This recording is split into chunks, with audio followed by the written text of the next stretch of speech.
Hello, today we're going to do the popcorn lab. This is one of the first labs that I do at the very beginning of the year with Unit 1.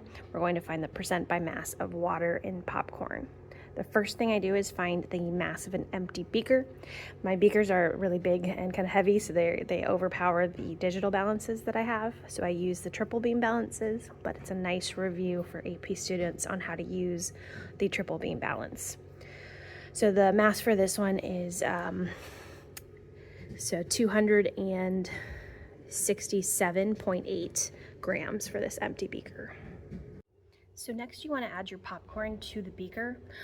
In this one I just emptied out a bag of microwave popcorn into the beaker, but if I'm doing this with a lot of students, I will buy like bulk popping corn, like for stovetop or for like a popcorn maker, because they're clean kernels.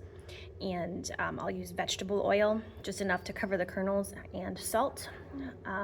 So this one, it looks a little clumpy because it has the butter or the butter substitute that's in the microwave popcorn. But either way, you need to make sure you have some kind of oil or fat to lubricate the kernels so that they don't burn. But then you'll get the mass again, and this one happened to be 335.9 grams. And then what you're going to do is transfer the beaker to the hot plate and cover it with aluminum foil.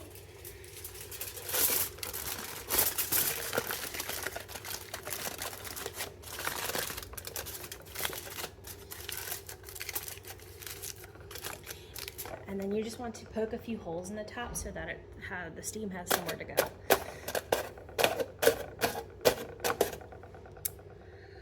So it's going to take a little bit for this to heat up and start to pop, but make sure that once it starts to get really melty that you use the hot hands to mix it up a good bit, so that way the bottom layer doesn't burn against the hot plate.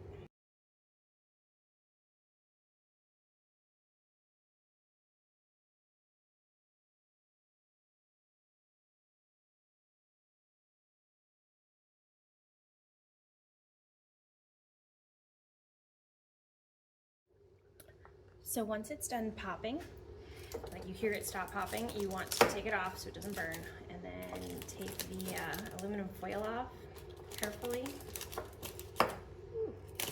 and let out all of that steam. I always remind my students that the steam is coming from inside the kernels themselves, right? The kernels have water inside of them, and so by heating it up, the water is evaporating and escaping, which is why it pops. And we want all of the water to leave so we can measure the change in mass.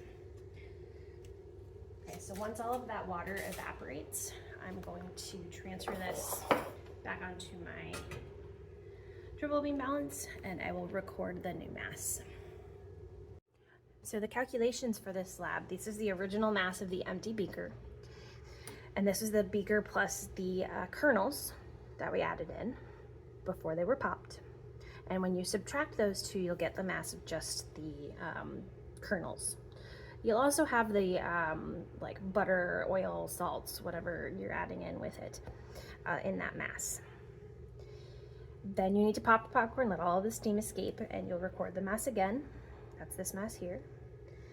And then you can subtract your original beaker with kernels and the beaker with popcorn. And the difference in mass there is how much water was lost, how much of that steam evaporated.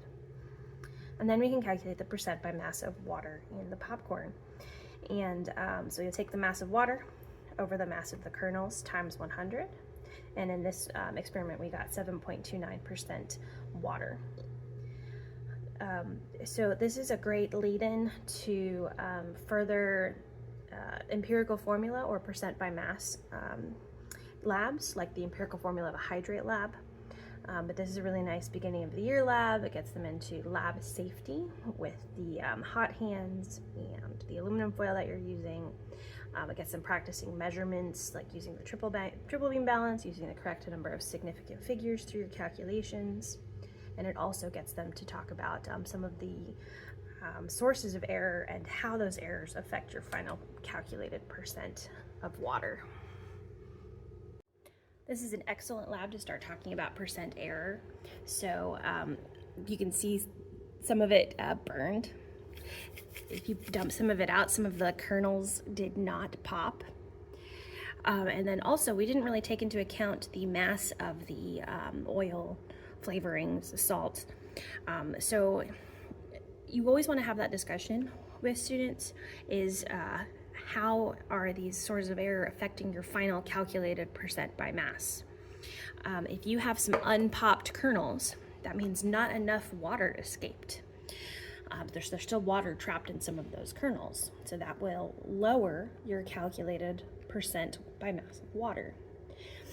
By not subtracting out the mass of the oil or flavorings or salt, then your mass of your original kernels is going to be higher than expected, and so that will also decrease your calculated percent by mass of water.